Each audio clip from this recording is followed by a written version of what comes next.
Yo, what's going on? Sigourney Jackson here with another episode of Hoop Politics. Appreciate you guys for watching. If you haven't already, hit the like, subscribe, and the notification bell to stay up to date on everything that is Hoop Politics. Today we were going to be doing a Workout Wednesday video, but I had to talk about this situation. I just got out of the bed not too long ago after scrolling down the timeline, which is technically the news today, and I had to talk about this issue because one, it's wild as hell, but two, it's also hilarious. So apparently Nerlens Noel is choosing to sue his former agent Rich Paul, who is also the agent of players like LeBron James, Ben Simmons, Eric Bledsoe, Tristan Thompson, and guys like that. He is suing Rich Paul because he believes that he has lost out on almost $58 million in potential contracts after he persuaded him to leave his former agent that he's been with since he left Kentucky back in 2013 to sign with Rich in the hopes of being a quote $100 million man. And he took the bait, and then he also didn't sign with an offer from the Dallas Mavericks for $70 million.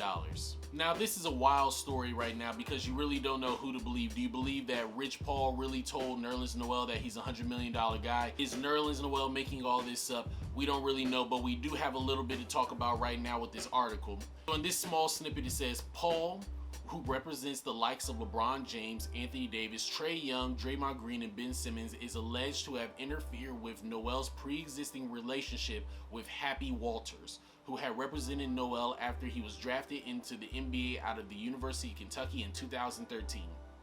The complaint says that Paul, knowing that Noel was represented by Walters in 2017, told Noel that he, quote, was a $100 million man, and that Paul could get Noel a max deal if he terminated his relationship with Walters. This all allegedly went down at Simmons' birthday party in Los Angeles, where Paul was sitting next to Noel during the dinner portion of the event. Following the party, Noel parted ways with Walters and signed a standard player agent contract, a SPAC, with Paul. Noel also purportedly took Paul's advice and ended prior ongoing negotiations with the Dallas Mavericks that would have paid him $70 million over 4 years in favor of accepting a single-year $4.1 million qualifying offer with the intention of later seeking a max deal on the free agent market. Paul earned a 4% commission on the qualifying offer. Now this sounds absolutely crazy on so many fronts because this right here kind of indirectly connects to some of the stuff that I tell you guys all the time. And what is that? You have to know when you have leverage and when you do not have leverage. You have to be aware of not only the game, but your position within the game. Let's just step back for a second. Let's think about it. How many NBA basketball players who are centers do you know that are making over $100 million on their contract? The people who are going to most likely pop up in your head are going to be people like Joel Embiid, Jokic. If he hasn't already signed his contract, he will sign probably for $200 million. Karl Anthony Towns. And if you decide to put him at a center, I guess you could say Anthony Davis. But I look at him more like a power forward nowadays. What do all of these guys have in common? They're all legitimately 7 feet tall. They all move great. They all have extreme levels of skill. They are able to do hook shots. They are able to post up. They are able to stretch the floor out and hit the three ball. They can pass. They can hit their free throws at a high clip. And they are durable and they don't get hurt very often. They're able to play an 82-game season. Nerlens Noel is none of those things. I'm not here to trash him, but he's none of those things, that he never has been, all the way back to his days of Kentucky, all the way back to his time when he was in high school with Wayne Selden. Noel has always been a very long, a very athletic, rim-running center who is capable of blocking shots and grabbing rebounds at best. When you think of top-notch centers who do that, who are the people who come to your mind? Rudy Gobert, who recently got his contract for $205 million over 5 years with the Utah Jazz. And then you have Clint Capella, who signed with the Atlanta Hawks, and he is on a $95 million contract, which is almost $100 million.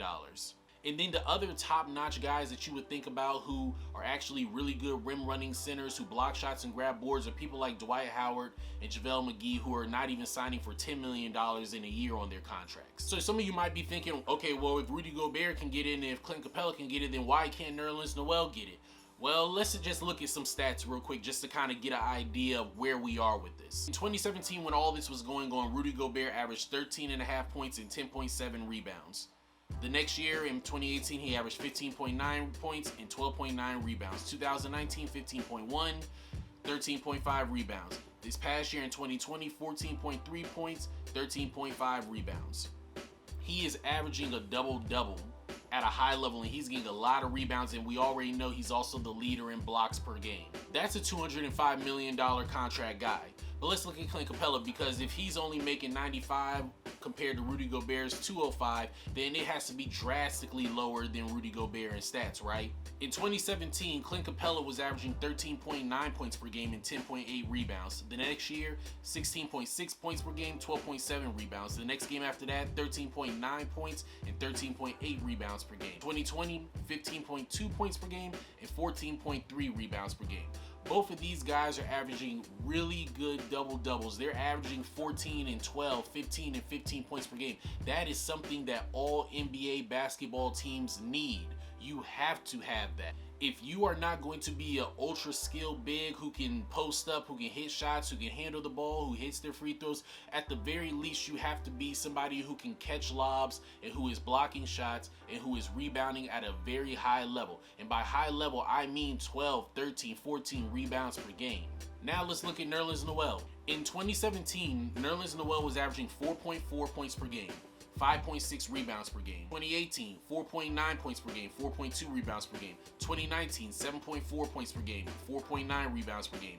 2020, 5.1 points per game, 6.4 rebounds per game.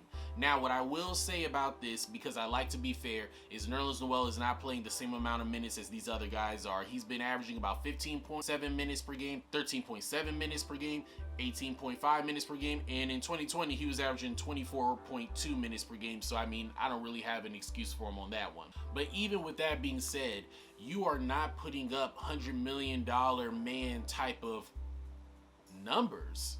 He's just not. And so I just really don't believe that Rich Paul would say something like that. I don't believe Rich Paul said to Nerlens Noel, you are a $100 million man. And if he did, he said it under the idea that you were going to go out and put up numbers to make yourself a $100 million man. But let's just say that he did. Let's play Nerlens' game. Okay, so a $100 million man. Rich Paul said that to you.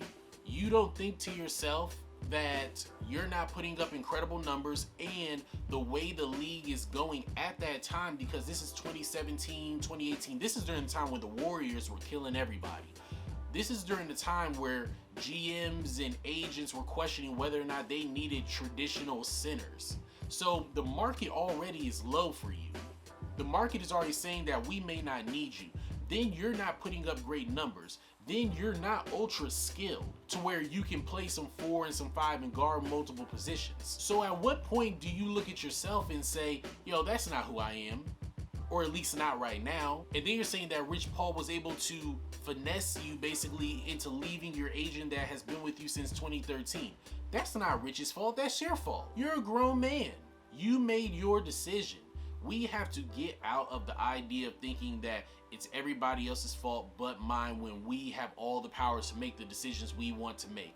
And this is almost so crazy that it's hard for me to believe that Nerlens Noel actually is really saying this, and this isn't being spearheaded by somebody else, because I do believe that Rich Paul is definitely a hated agent by every other agent, because he's been kicking their asses for the past couple of years now, and he's starting to creep his way into football, and he is the future of agents. He's the future of black agents. He's the future of sports in general, and I love to see it. I love to see a black man get paid. I love it. So I think that this right here is just another attempt to try to smear his name, to try to make him look bad, just like how they did with the Rich Paul rule, where they said all of a sudden you got to have a college degree and all this other stuff in order for you to be an NBA certified agent, which was complete crap. And this right here is no different, but instead this is coming from a former player of his, and so that way it looks like, oh no, I got the inside scoop on you and I know who you really are, and so people can start to believe it and pull away from Rich. But this is honestly a story that doesn't make any type of sense at all. And this right here honestly is another form of politics.